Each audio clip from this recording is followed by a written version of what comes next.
everybody, and welcome back to another exciting episode. What's today's date, Andy? It's the 19th, I The think? 19th. And that's because it's been a while since we've been here, right? Oh, yeah. So today is November 19th, 2018. I'm your host, Andy. I'm Andy. You're James today, because we've been doing this a long time. Oh, my God. How you feeling today, buddy? I don't know. I think you need a bigger thing of coffee there. I think I need more wake up. coffee. Jeez. I'm the one who just woke Oh, up here. man, it's been a long week. Been up, what, since 6 or something, probably, because with the kids? Yes. Speaking of the kids, I have to ask, right off the top of the show, the snow day. What did you think of that snow day? Oh, I saw it coming. No, I know. But what gets me is, here, we're going to cancel school, and it was perfectly fine outside. Like, yes, it snowed. Like, I came home from work that morning, and in Essex, they had a couple inches of snow. But the further I got up north, there was no snow, no snow, no snow. I'm just like, you could have at least even maybe just canceled it for 2 hours just to double check. Oh, Nothing happened up here. I'm just like, oh my God. And that's typical St. Albans City School, is that a little bit of snow, they cancel. They don't understand it. This is Vermont. We get snow. Pop the chains on the school bus tires. You didn't even need chains. Continue your day. I don't know why they can't. I've been waiting just to ask you about that, just because I'm thinking, yep, James is sent at home, like, stupid school. Yeah, I mean, I'm glad I went to work that day. Oh, God. 3 weeks. Yes. 3 long weeks. Something bad happened during those 3 long weeks, though. It did. It was a very sad day for me when I woke up. I was told, did you hear Stan Lee passed away? And I thought, it's probably one of those hoax that you see all the time. That's because we hope for that. Yeah, and it wasn't. Unfortunately, the man, the myth, the legend, Stan Lee passed away, I believe, at 95, 96. 95. Can't mark that ever off my bucket list now. That was one thing I always wanted to do, was meet him. He is one of my heroes, basically. Mm-hmm. So today's episode is completely dedicated to Stan Lee. This is his got episode. The movies up front. Those are his pet projects right there, you know? Those are what Stan Lee brought to life right there. Yes, it's just not going to be the same, too, when you go to the movies and watch a Marvel movie with no Stan Lee in it. You hear the rumor? Yeah, the CGIing of him in there? No. No? They're going to replace all cameos of him with Deadpool. Oh, jeez. I wouldn't mind that, actually. It'd be kind of good, right? So it's Legend of the Nerds. We're here. We have a big list because 5 pay-per-views coming up, huh? Yeah. Ooh. Big wrestling month. Last couple months, huh? Yeah, it is big and then it isn't. I mean, we talked about Evolution already. Yeah. How bad it was. The ones we're going to talk about today are Crown Jewel and NXT War Games. Yes. And on the next show, we'll talk about Survivor Series. That's one of our most hated pay-per-views. And then in a couple weeks, we have TLC to finish up the year. TLC. And then after that, though, we start back up with the Royal Rumble in January. Yes. So you're one of the best pay-per-views. Your number one favorite. Best pay-per-views. Let's start the show off with, I guess we'll do Wrestling Talk later, huh? Whenever you want. Let's do that later. How was Nintendoverse, huh? Nintendoverse, really? We haven't talked a little Nintendo for a while. Nintendoverse for a quick second, all for you, because it has to do with Pokemon Go. Oh, yes. Finally, Let's Go Pikachu and Let's Go Eevee came out on the Switch. Yes. It's going to be awesome. It's going to be awesome. I can't wait to pick up a copy. I've, a lot of the people that I do play the game with Pokemon Go outside through the park and stuff like that I talk to, a lot of them have Switches and they picked it right up when it came out. And the first night, people were like, oh my God, it's already morning, because they're sucked right into it. And I've seen some pictures of what it looks like on the screen and stuff. And it's literally, growing up, I had a Game Boy, and you play Pokemon Yellow, Blue, Well, Red. you know what Let's Go Pikachu is, right? Yeah, it's basically the Game Boy game on the Switch. It's pretty much Pokemon Yellow. Brought to life with mechanics of Pokemon Go, the mobile app, installed into it. And from what I've seen, it looks really good. Like, I saw a screenshot of the gym battle with Brock, for instance, and it looked amazing. Looks good, right? Oh, yeah. That'll, if I end up getting a Switch, I'm not sure yet if I'm going to be getting one at the end of the year. That's definitely on the high list of first games to get. Another game coming up free is on the 20th, a little game called Warframe. Not sure if you've ever heard of it or not.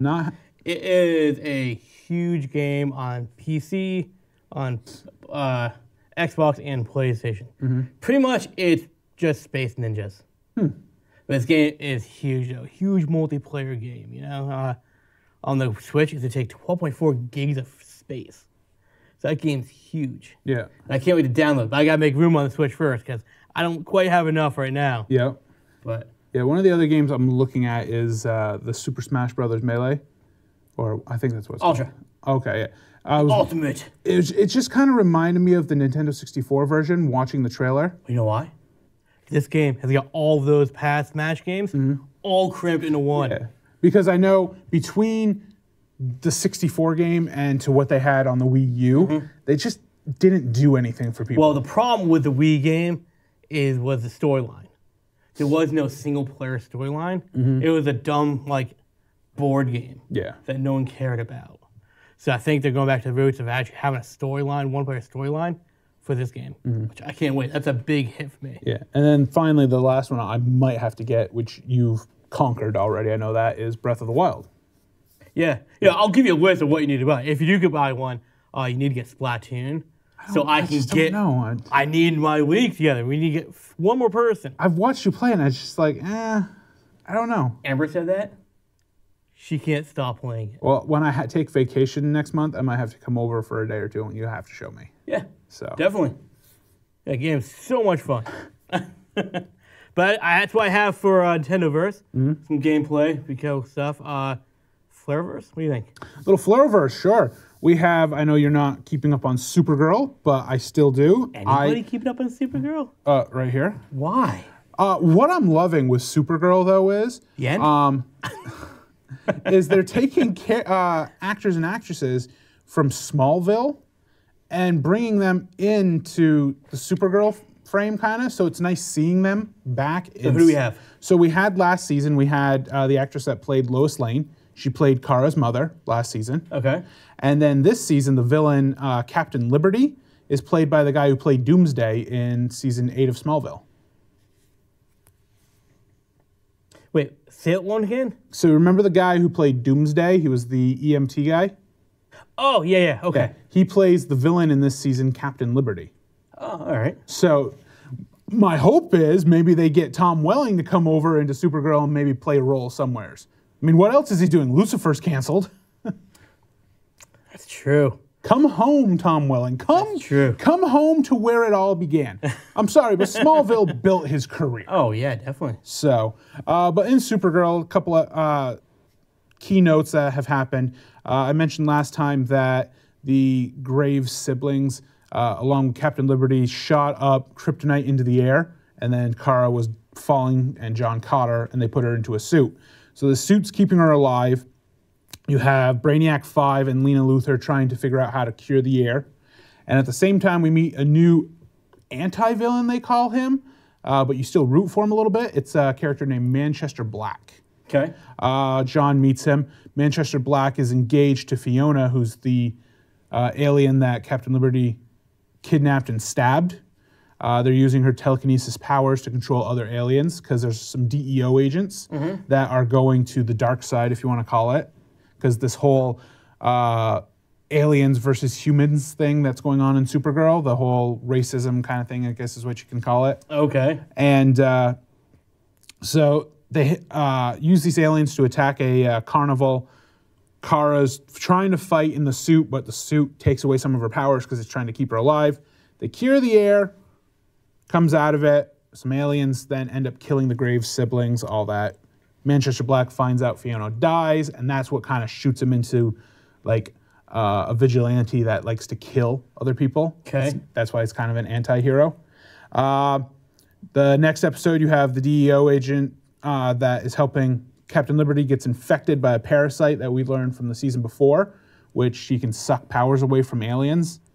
And then in the last episode, we have Agent Liberty has grown his group, and he has now all these regular human beings that want to join and kill off all the aliens on Earth.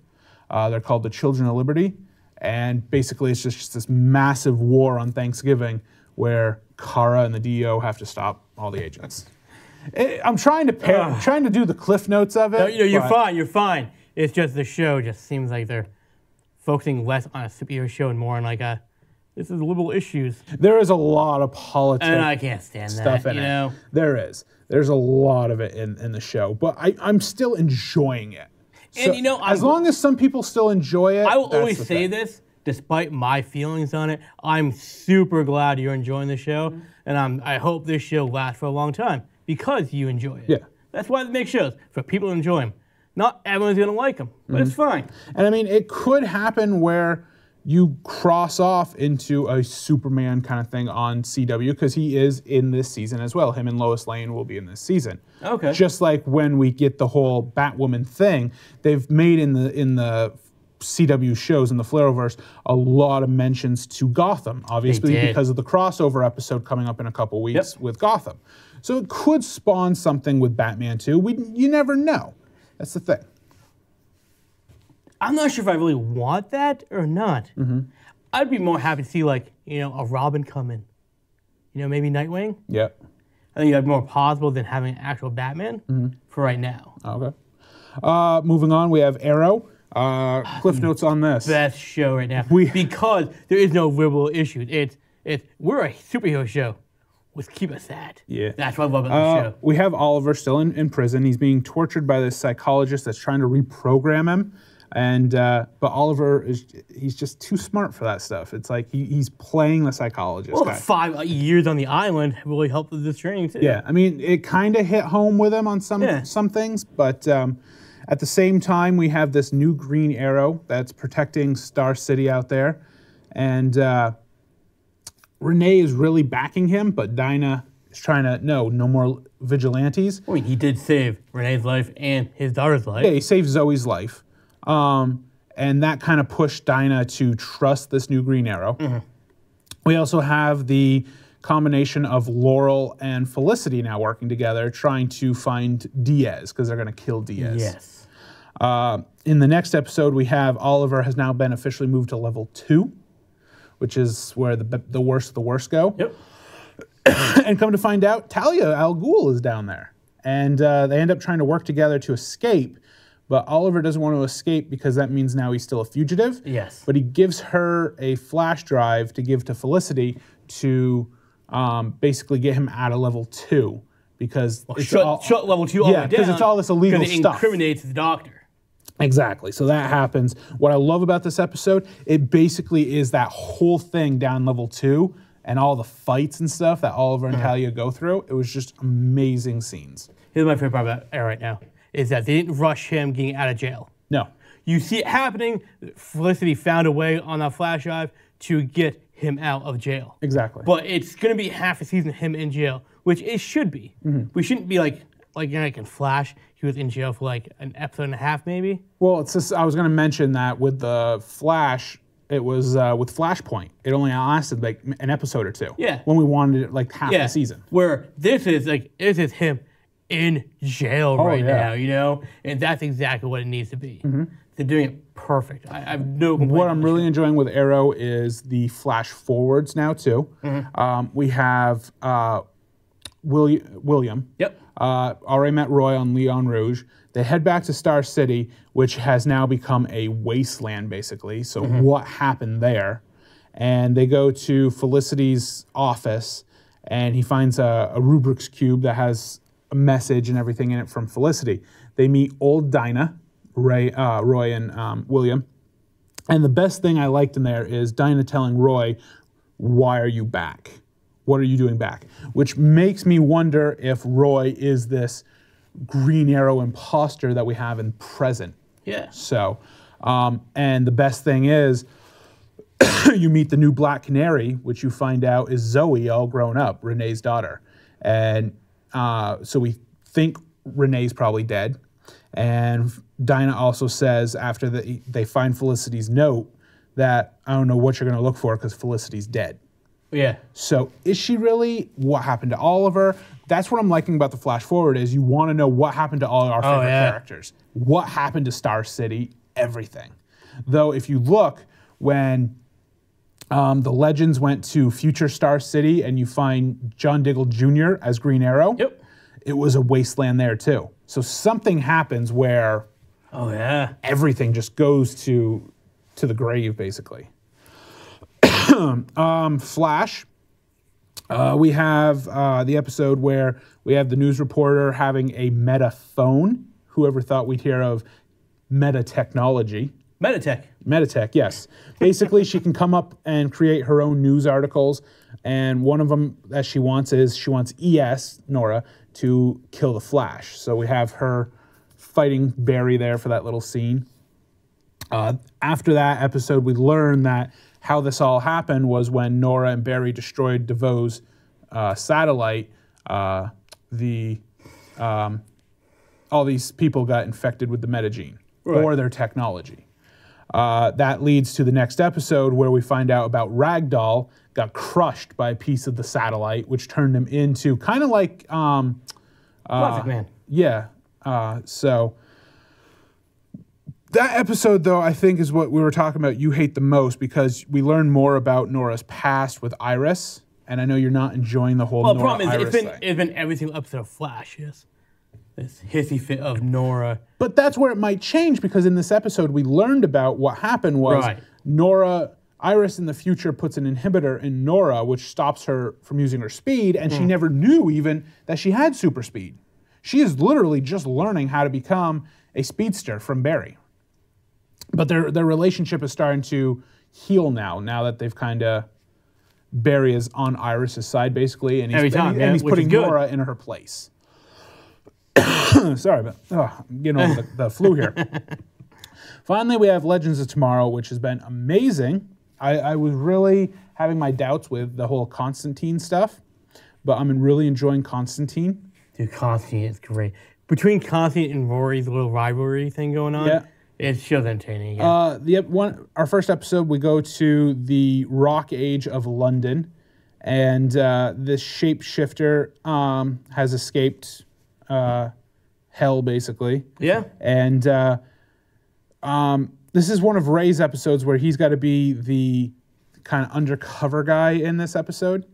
By accident. By accident, yes. By accident. And basically towards the end, the shapeshifter takes Ray's place, shapeshifts into him, steals the Atom suit, is trying to kill the Legends. They capture her, and as they're about to send her away, she shapeshifts into a Maya. Yeah. That's where all of a sudden gets the gulp for everybody.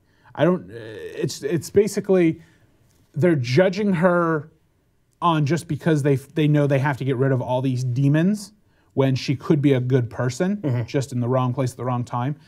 And that's where Zari decides, no, we need to stop what we're doing and actually think about what we're doing before we send all these people back. And Constantine then takes her shape-shifting powers away, so now she's permanently in the form of a Maya. Yeah.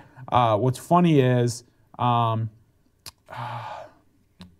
Nate does not know yet. I was going to say, how do you think it's going to affect Nate when Nate does finally find out? What do you think about the whole Nate-Gary relationship in the Time Bureau? I like it. It's kind of funny. I like it. I just wish Nate was back on the ship, though. Yeah. I like Nate as a character. It's weird seeing Maya, kind of the actress, playing her back with the whole British accent and everything like that. But we'll see how that goes. That's her actual accent, though. Oh, okay. I didn't know that. Yeah, she's actually British. Okay. But we'll see how that goes. What I liked was the next episode, we go to 1995 summer camp. Do you you ever go to summer camp back in your kid? No. Oh, I do. I remember these days in summer camp. I was actually a cool kid. They find out that something's going on because of this movie called Swamp Thing. It's like 3 or 4 A's because it's the fourth one. It's a fourth movie. Yep. And what I liked about this was when they were talking about Swamp Thing, is Constantine talking about, I don't know Swamp Thing, but I know Swamp Thing. He's a really good person. Yeah. So maybe we'll get that whole Justice League Dark kind of thing. We're supposed to get Swamp Thing. We'll see. We're supposed to. But come to find out, there's this demon in the summer camp that is stealing the life out of kids. Basically, these young... It's like a vampire type thing. These young kids are going out in the woods trying to go around first base kind of thing and kiss and all that stuff. And he kidnaps them, and he's slowly sucking the life out of them.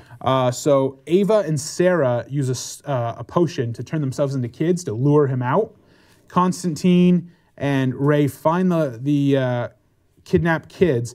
Constantine uses a spell to suck the life force out of the demon and bring it back to the kids, and that's how Sarah and Ava kill this demon, which was a camp counselor. Right.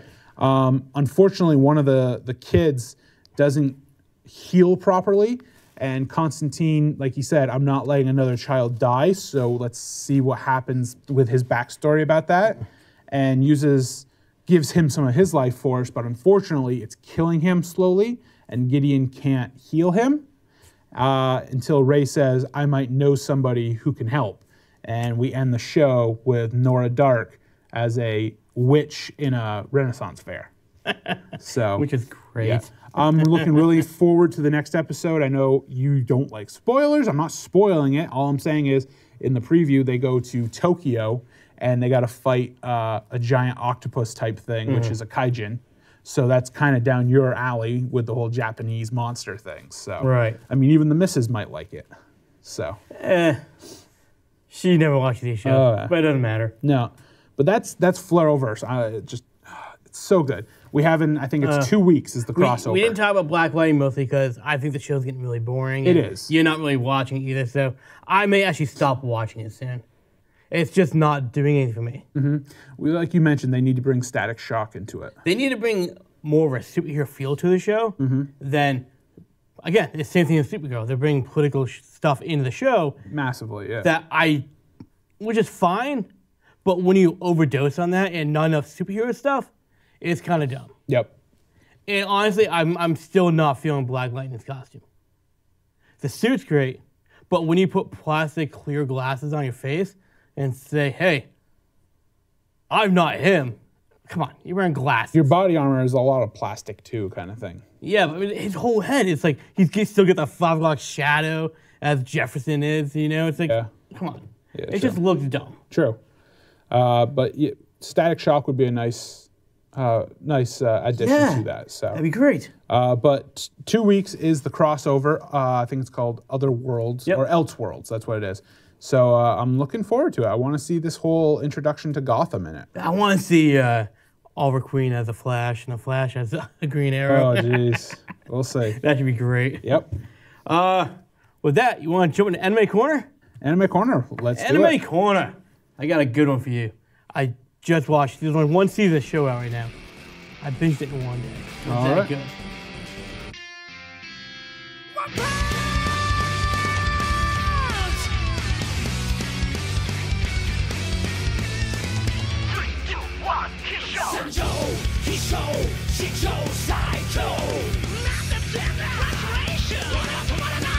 All right, what do you think of the theme song? I like the music. Okay. Let's just put it that way. When I hear One Punch Man, the title, all I'm thinking is, okay, is this a cartoon version of Iron Fist? No. That's what it seems like. And what's up with the cape? A bald guy with a cape. All right, so let me tell you about the show, okay? It is a world full of superheroes and villains. Okay. Typical. He's One Punch Man because it only takes one punch to defeat a villain. So he is the most boredest superhero ever. He only picks up jobs because he's bored at the time. Oh, God. This show is full of comedy and action. Like I said, I binge watched the entire first season one day. It was that good of a show. He's just so bored. He's like, all right, I'll go out there. So basically how I'll be watching the show, I'm so bored I'll just binge it? No, if you have passion for anime, no, I know you will enjoy it because you'll laugh a lot. You enjoy the characters and the storyline. We'll see. So I super enjoyed it. We'll see. Staying on the bandwagon of anime, I did watch My Hero Academia, an episode of it. Okay, now did you just jumped right into the middle of it, right? So, yes, I'm in season 2. You got confused. That's the thing. I watched an episode. They already finished a tournament, which I like tournaments, fighting tournaments. They do a lot of tournaments. So maybe I would have liked it more if I saw that. Yeah. Basically jumped into after they're in class and now they're choosing their hero names, which was kind of funny, but then it kind of was a little boring at the same time. So yeah, you got to watch the show from beginning to end. With anime, if you skip episodes, you're going to get confused. Yeah. Real confused. That tournament you missed was a pretty decent tournament. All right. We'll see. That and then the tournament when they go into summer camp, That was a really cool story arc too. I thought, isn't My Hero Academia the thing where their teacher is that villain? Is a super villain? Or what was that show? Where he's trying to get them to kill him. I don't know. No? There's one you showed me, but I can't remember. Not getting me. There's too many. Oh, no. That's Assassination Classroom. Oh, okay. That's what I thought I was watching at first. I'm like, why aren't they trying to kill their teacher? No, that's Assassination Classroom. That's probably why I was so confused. Yeah, no. The story arcs in My Hero is worth watching because they have 3 seasons out. Okay. So I'm all caught up myself. I'm waiting season 4 come out. That might be why, because there's so many of these animes and I'm getting so confused sometimes. Oh, man. Because all I do is watch anime, so yeah, you just watch them begin to end. We'll see. That way you can understand what's going on. True. Well, that was One Punch Man, though. I mean, something you check out, maybe? I might. Because you like action, you like comedy. Yeah, I mean, we'll see. See if he's kind of. Think about it. It's a bored superhero. To me, he's bored. Yeah, to me, he's the cartoon version of Iron Fist. He's just bored. That's all. Box office heroes. Yes. Very hard week for me. There's not much in November that's out, but we will go number 3, The Grinch. Number 2, Bohemian Rhapsody. And number 1 has to be Fantastic Beasts, the sequel to Fantastic Beasts. All right. Number 3, Bohemian Rhapsody. 15.7 mil. Okay. Pretty The good. Grinch. Pretty good. The Grinch, 38. Which I'm surprised because a lot of people were talking a lot of smack and were talking down about this movie. I've heard nothing about positive stuff. I've heard a lot of bad things. I've heard they said it was way better than the Jim Carrey one. Well, no. They could have gone and seen it and now liked it. It's before seeing it, from what I heard. You can't. Those you gotta take with a grain of salt, Andy. Yeah. If you don't see it and you're always passing judgment on it, To me- I've learned this the hard way. Don't pass judgment until you see it. To me, when I watched the trailer for The Grinch, I actually seem to have enjoyed it. It looked pretty funny. The only way you should pass judgment is Zack Snyder comes out with another movie. Then you can judge it right away. It's gonna be crap. There you go. And just get it over with. Fantastic Beasts is number 1. Fantastic Beasts number 1, but how much? We We had 15 at 3, 38 at 2. It just opened this weekend. I am going to go 62 million. 62.2. There we go. Pat on the back. Boom. And with that, we got the trailer for Bohemian Rhapsody. Want to check it out? Let's check it out. Is this the real life? Is this just fantasy? Caught in a landslide. No escape from reality. So let me ask you, the guy who plays Freddie Mercury, I don't know who he is. I think he did a pretty good job, right? Oh, yeah. Watching that, the funniest thing is the manager that says nobody will be listening to Queen. Yeah. God, he ate his words right there. I mean, this is the thing. The reason why Queen is number 2, Bohemian Rhapsody is number 2 on the Box Office Heroes 2 is there's a huge generation that loved Queen back in the day, back in the 80s and all that stuff. And even today, a lot of their music, kids today might not know who Queen is, but We Are the Champions will always live forever. Everyone will know that song. Yep. So I think even it being a documentary, it's a rock and roll documentary. That's what is drawing people to it. Oh, yeah. So I could see it being in the Box Office Heroes through December. Oh, yeah, maybe. Definitely. But is that something you would go out and watch? If I had the funds to do it, I would have watched it already. Yeah, definitely. Yeah, it definitely is. Definitely would have watched it. It is one up there. I don't know what you have in plan for the next trailer and stuff, but granted, we won't play them because they are coming out this week and stuff. But other movies to go see, like I said, Creed 2 is coming out. Yep. Ralph Breaks the Internet. Yep. And the one I'm looking forward to the most, Robin Hood. Yeah. There's a lot there. Like I said, when we did the Box Office Heroes, it was hard for me to choose, but it's starting to, now that it's the end of November into December, there's actually some big box office movies coming out. One being Aquaman, we will talk about later down the road. We'll see how it ends up. I've seen a lot of Aquaman trailers and posters, And it looks like DC's starting to get their head out from their back end, because looking at the poster, Jason Momoa in the Aquaman suit, it's that bright green, orange, and gold that you recognize Aquaman in. Not like in Justice League where it was all black. Yeah. So who knows? The problem is, I mean, you just can't judge it until you actually watch it. I mean, I'm not sure how to feel about it still. I mean, even Manta Ray looked awesome. Yeah. So we'll see. But I think next week, though, our next episode, we are going to probably take a closer look at Robin Hood. Because it's a movie that we're both pretty excited about. So I think we may dive deeper into that movie. This movie will help. I can't ever pronounce the kid's name, but he plays Eggsy in the Kingsman movies. Always be Eggsy. This movie will catapult his career, depending on how well we like him in it. Hopefully. Because yes, he's great in Kingsman, but that's one movie. The problem is Jamie Foxx is in this movie. And his name doesn't really mean much anymore in Hollywood. So it's still up in the air. Will that change, though, when Spawn comes out? I don't know. I mean, I liked Jamie Foxx back in the day. So hopefully this movie will boost both their careers back up. We'll see. A little TV talk, since we're talking about it already. If you're looking for a show to watch, I am fully caught up on a show called The Goldbergs. It's based off Adam Goldberg's life. He's a producer on a lot of big name TV shows.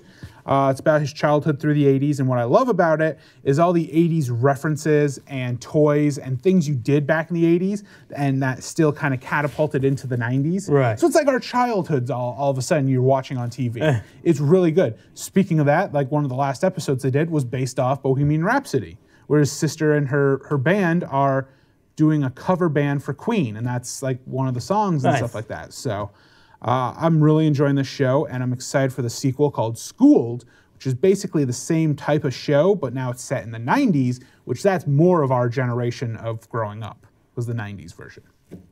Another movie that I'm excited to watch, I sent you the trailer. You weren't as excited as I am, but it's WWE Films' movie based on Paige's life. What I like about this is the whole interaction that she had with, like, The Rock, for instance, where he asks her and her brother what their names are, and he's like, "It doesn't matter!" And he's just doing a promo. And what I liked about that is he acted not as, you're a fan and I'm The Rock and you're meeting your hero. He's showing you this is what it's going to take. Yeah. You have to have a promo and cut it just like that. They weren't expecting that. They were expecting, we get to meet Dwayne Johnson. Yeah. No, he pulled a Rock on you. It's just, and some of the things that happen in it. Like I mentioned, I watched Total Divas, for instance, on E. The whole thing with all the divas behind the ring and all that stuff. And I've learned a lot. Now that Paige isn't wrestling anymore, I've learned a lot more about her and her family and stuff like that. And this movie is coming together now because now I know more info about the movie and her life. So it's going to be a pretty interesting movie, I think, for me to watch. Oh, good. Last thing that I have for TV talk is Rock's new show called Titans, American Titans kind of thing. It kind of reminds me of a mashup of American Gladiator and American Ninja Warrior. The mountain that I showed you in the trailer that they get to climb at the end, all I'm thinking is, must be we had a fan of Nickelodeon Guts. Yeah. And that you got to climb Mount Olympus, and at the end of Guts, they had to climb the aggro rock. Right. I'm just saying. I'll watch it, see how it is.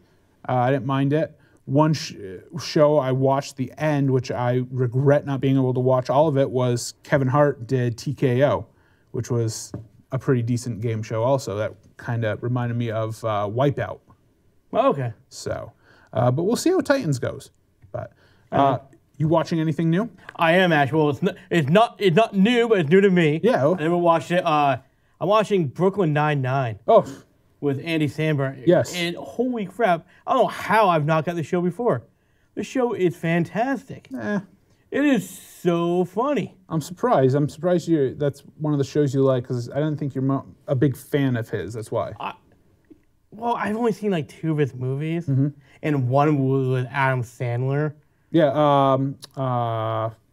That one of his son or something like that. Yes. I forget what it's called, but yeah. But I mean, The show's fantastic. I love the comedy in it, and I'm not a big comedy fan. This show really makes me laugh. Yeah.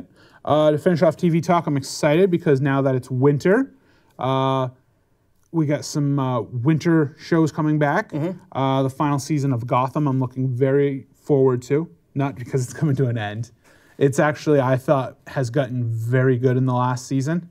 So I'm excited for that. But should it have to wait to the final season for the show to actually get kind of good? I don't know. What's the one we were talking about on Fox with the spaceship? The Orville. The Orville comes back December 30th. The Orville, which is another show I'm actually really surprised I like because I'm not really big into Seth MacFarlane's comedy. I wasn't sure. But his actual comedy and him writing a comedy is kind of different because I don't like Family Guy. Yeah. But Seth MacFarlane in a live action comedy, fantastic. Yeah, I wasn't sure, and then I watched the first couple episodes, and I was like, wow, I'm hooked. Yeah, the show's fantastic. To finish off TV talk, I'm very excited from December because a couple new couple shows come back on Netflix. We have the next season of Fuller House coming out on December 14th, and they haven't confirmed the date when the second half of the season comes back, but it always does in December, the second half of The Ranch. So we'll see how that goes with no Rooster, how the popularity of the Dex show. Shepard's in it, though. Yeah, we'll see. I like Dex. He's funny. I know, but having Danny Masters as Rooster, I know. it's hard. Speaking of Netflix, though, I did actually watch season 3 of Daredevil. It wasn't anything special.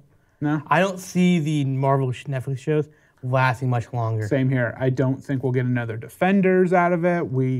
The only way they could do it is if they brought back Luke Cage and Iron Fist as one show called Heroes for Hire. Yep. They did that, boom. Speaking they of, may be able to do it. And to finish, again, I know I keep saying we're going to finish TV talk here, but you keep bringing things up. Fans of the Stranger Things TV show on Netflix, don't fear. I know all year we didn't have Stranger Things. It will be coming back in 2019. Comes out once a year. Actually, this year it didn't come out at all. It didn't this year. No, they took a year off. Which is weird. So it is coming back, though, next year, 2019. I think they said the summer of 2019.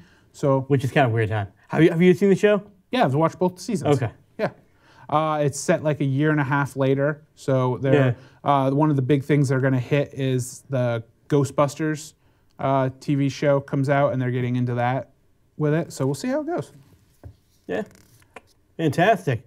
Was that it for you? That's it. So for me, the big topic, the wrestling chat. Yes. Because we have lots of pay-per-views and a couple of Raw and SmackDowns. Yeah, and I want to go through this because I want to talk about the main event we didn't get to last time, which is Ant-Man and the Wasp. Crown Jewel. What a crappy pay-per-view. I hope they never go to Saudi Arabia ever again because both pay-per-views they've done there were crap. Oh, it's terrible. It's terrible. This match, I'm just going to quickly go through the matches. We had Rey Mysterio beat Randy Orton. We had Miz defeat Jeff Hardy. Seth Rollins defeat Lashley. Dolph Ziggler defeating Kurt Angle. That's the first round of the World Cup. Anything out of those four matches stand out to you? The biggest one that stood out to me is this huge push about Kurt Angle, and he gets beaten in the first round. Yeah. What's up with that? If you're going to push him for this massive comeback, and now you're just like, now we don't really care. We don't care. I mean, they haven't done anything with Kurt Angle. No. Here's your vacation. Oh, yeah. It's an insult, I think. We had the Tag Team Championship rematch, the Bar versus the New Day. The Bar holds on to the titles. Next round of the World Cup, we have Miz defeating Rey Mysterio and Dolph Ziggler defeating Seth Rollins because of Drew McIntyre. Great match, and it ends because Drew McIntyre gets involved. That is my biggest pet peeve with WWE is here's great matches, but we want to tell you up yours, fans, and screw the match over. If you're watching this too, fans, as you notice, I'm not going over much of Crown Jewel. I'm just giving the recap. Yeah. That's how bad it sucks. I didn't like it. I literally did not watch this pay-per-view. I did the Cliff Notes and watched highlights. We have then AJ Styles versus Samoa Joe. Wasn't that bad, but again, it was supposed to be AJ Styles versus Daniel Bryan, but the week before on SmackDown, we had their match for the world title because of the whole Daniel Bryan's not going over because of the whole women not being able to wrestle thing. That's not what it was. No? I thought that was the same like with John Cena. No. Okay, explain. I'd rather not. It's too political. Okay, never mind then. I know how you are on that. Let's get to one of the crappiest matches that lasted a whole 3 minutes and 16 seconds. That is Brock Lesnar versus Braun Strowman for the vacant Universal title. Brock Lesnar wins this match. Why? Because of Baron Corbin hitting Braun Strowman in the back with the title, and then Brock Lesnar just doing, here's a suplex. Here's a suplex. Here's what? He did 4 F5s? Braun took 4 F5s, and on the 5th one, he got pinned. And they all look like crap. Oh, yeah. This is, again, Brock Lesnar can't wrestle a long match, so 3 minutes and 16 seconds. Can't wrestle a match. Doing one move isn't wrestling. And of course, we don't see the title ever again. And I loved what Seth Rollins said the next night on Monday Night Raw. This is a joke and a travesty. Everything Roman Reigns stood for, and now we're going backwards again with Brock Lesnar. Yep. And it is. I don't know why we have to give Brock the title. It makes no sense. Here's an even worse match. I didn't think it could get worse than Brock Lesnar. The finals of the World Cup is Miz attacking Dolph Ziggler, and according to Miz, he popped his knee. Did you hear how he landed? It was hurt. It looked like he popped it hard. And he bad for the guy. And he can't wrestle. So what's Shane McMahon do? He inserts himself into the match.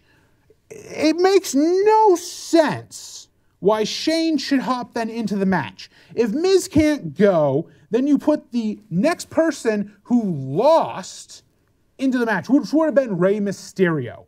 Rey Mysterio versus Dolph Ziggler would have been a great finals match. No, instead, let's put Shane in. Here's a 2 minute and 29 Well, technically, if Miz can go, that's a forfeit. Yes. And Ziggler would have won automatically. Yes. But either way they did it, if they did it that way or with Shane, you literally just told the fans, up yours again. Oh, that's exactly what happened. And 2 minute match, Shane wins the match and wins the World Cup and is now classified as best in the world.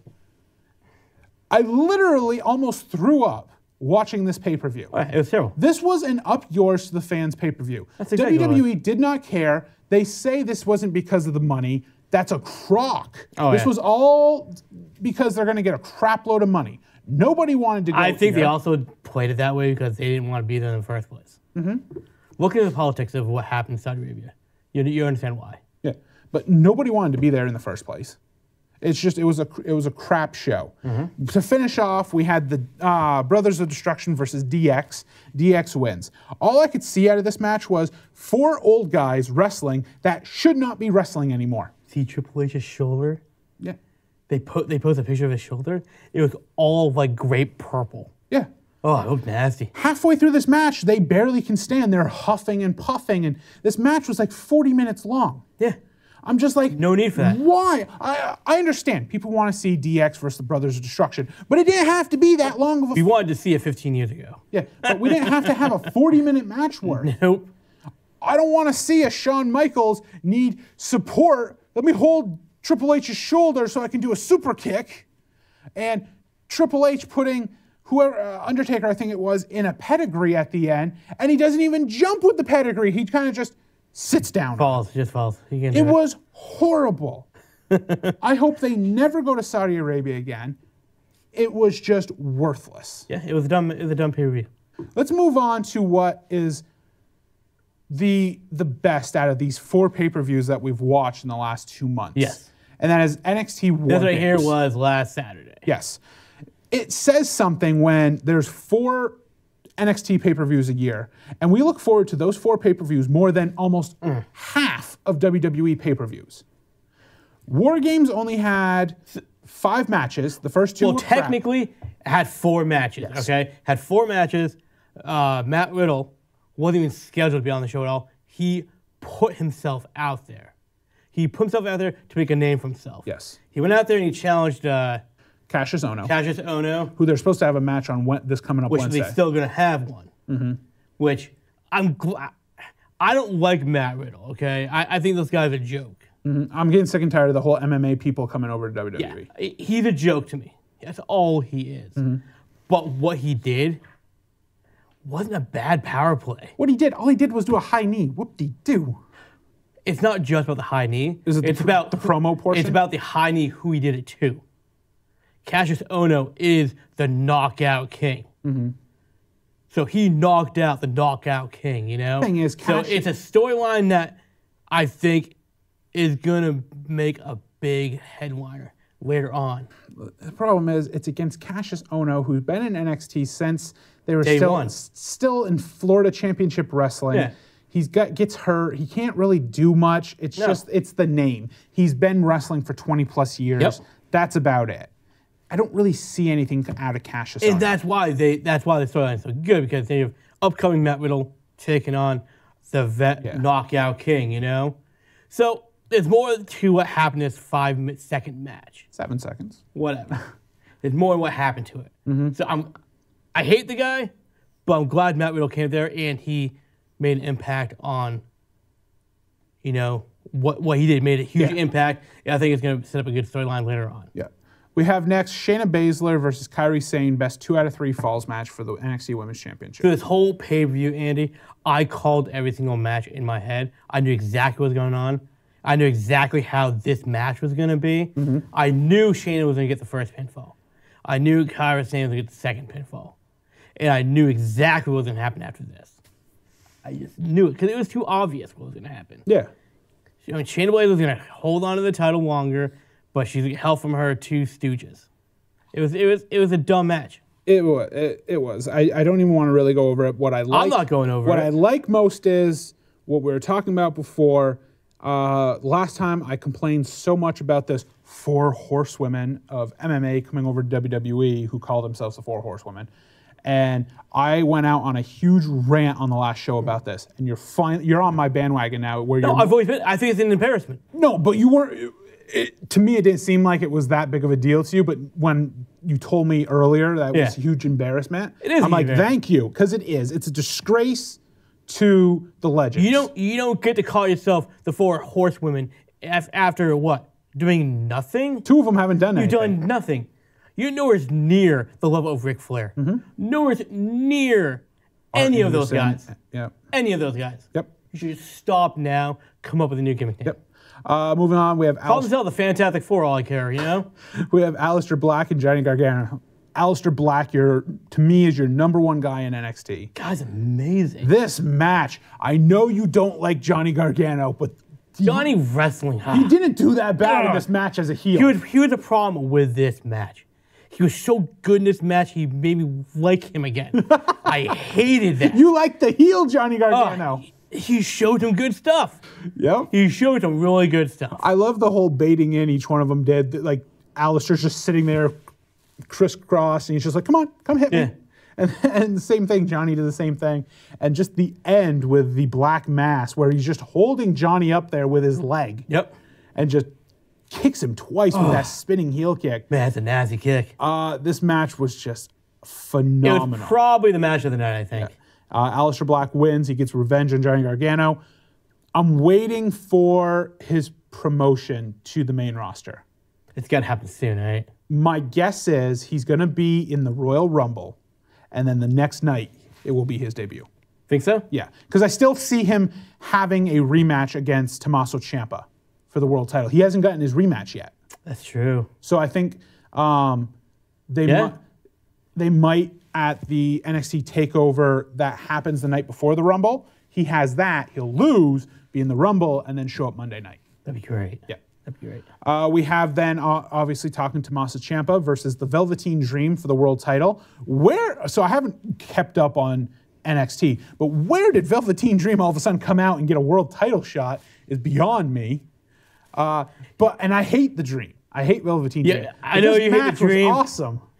I enjoy both these guys. I think they're both fantastic talents. Dream just came out a couple weeks ago, just started challenging people. And he just stood up, said, hey, that belt's mine. And he went after Ciampa. And Regal came out, you got the match. One of the biggest things in this match that I saw that was amazing was Ciampa's trying to suplex Velveteen Dream, and Dream suplexes Ciampa suplexes Velveteen Dream outside of the ring. But Velveteen Dream holds on to Ciampa and suplexes him over the top rope as well. And it was just a massive, hard land. These guys, they worked hard in this match. Yeah. And it was a really solid match. Yep. Ciampa holds on to the title. What was up with Ciampa chucking something at one of the announcers, saying something? I don't know. I'm trying to figure out what all that was about. He threw, like, it looked like a sock or something, you know? Mm-hmm.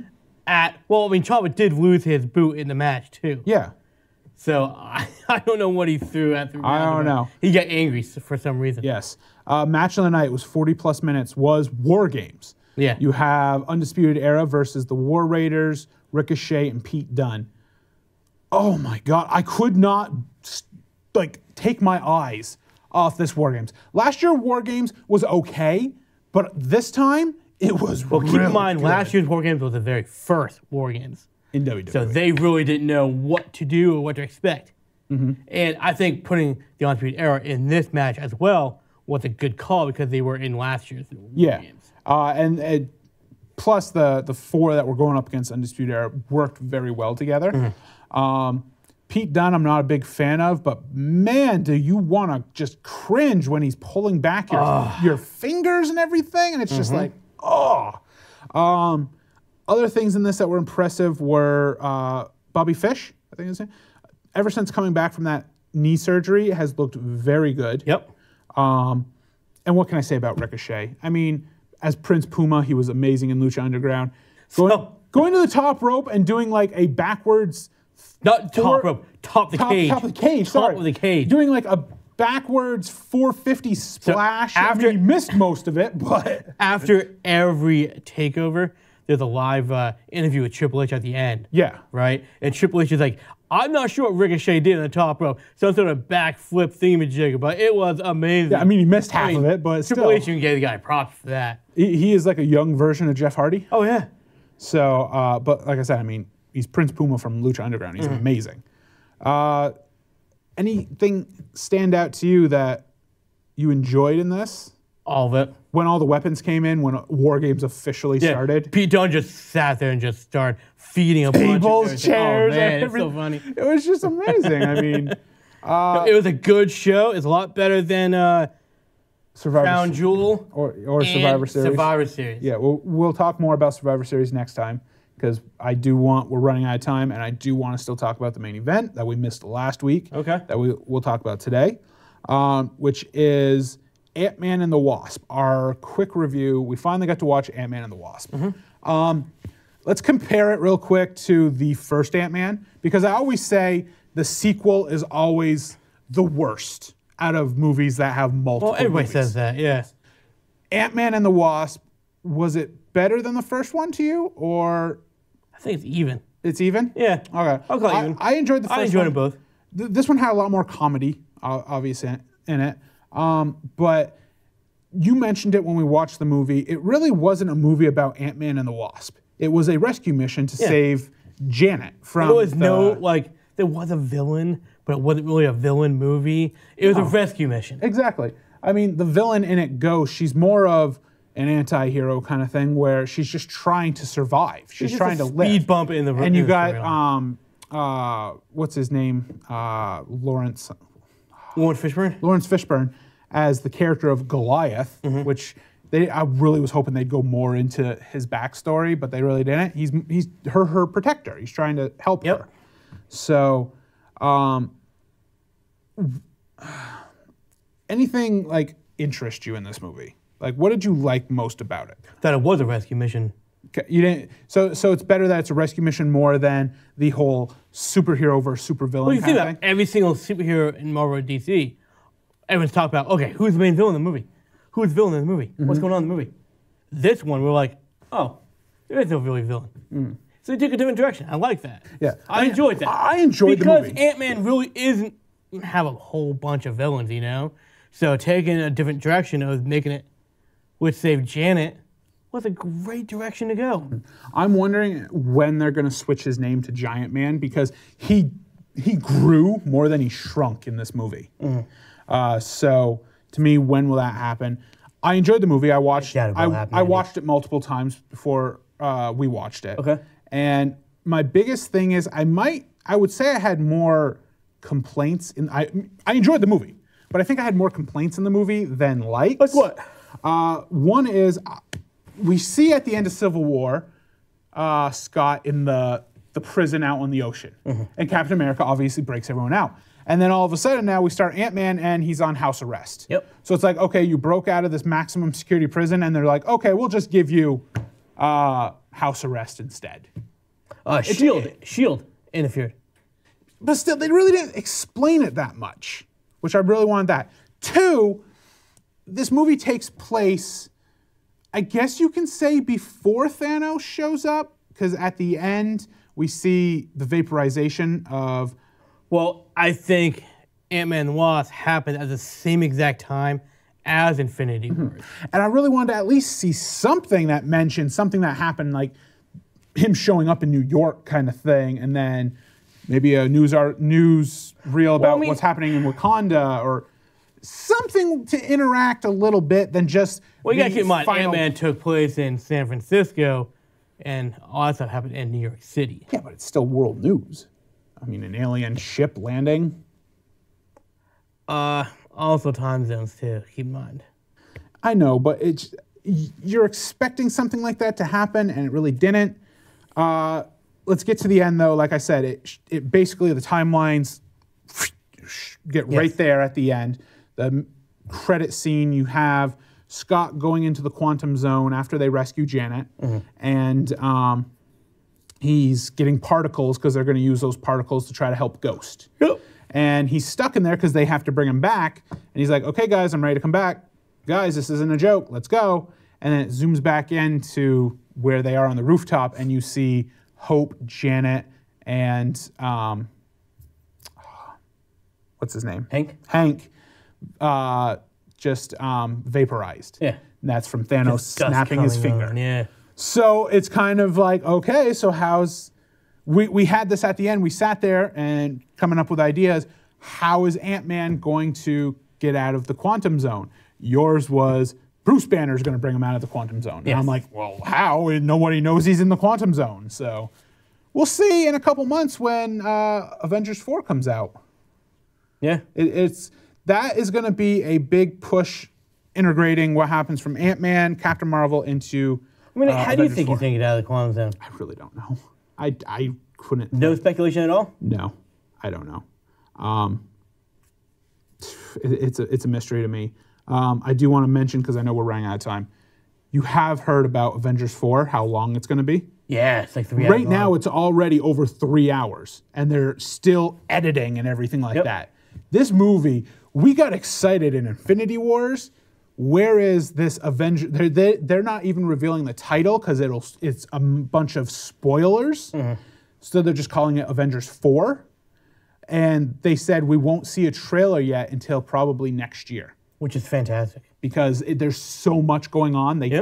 They're behind in the movie. So hopefully it doesn't get pushed back.